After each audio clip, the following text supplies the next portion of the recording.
Hello, in the vine ji bai le ve ko hai voi nia chuan pathian zara le imi tong tai sakna zara dam takin karon le le the kalom tak zata ngai po ka ngai em chawa ai covid van kan chu kan nap lo vek nuwa voi ni chu hai ti hian ka bai sei phak pa kan te meng chumo pathian ni dam na changin pele a kan lom tak satani chuan voi ni khongai takin milo thai nge phal lawa subscribe le like le share comment lama te milo tan pui le theu tur khan nge le du chawa kei chuan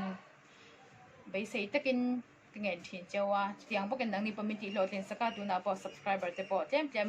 kanai pung ve zela kalom tak se den nang mani min pui na zar liao leo ani ti hi ka soinan le dwa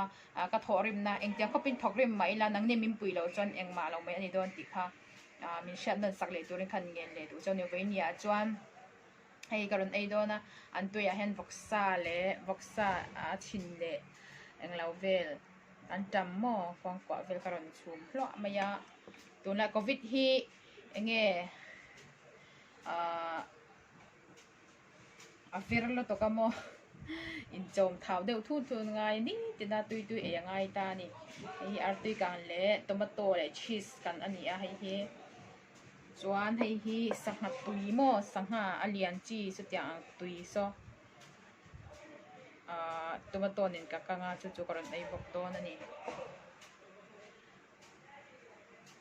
khongai takin thusel na te ilawe in kol thaf thek donia covid ka in himzel thainan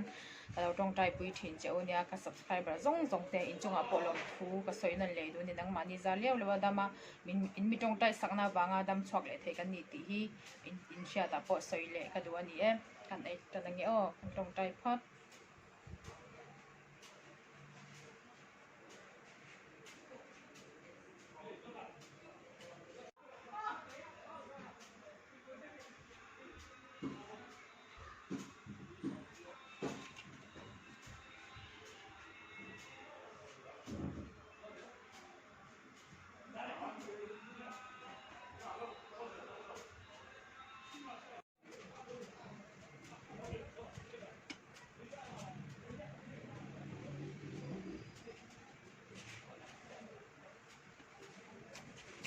Pok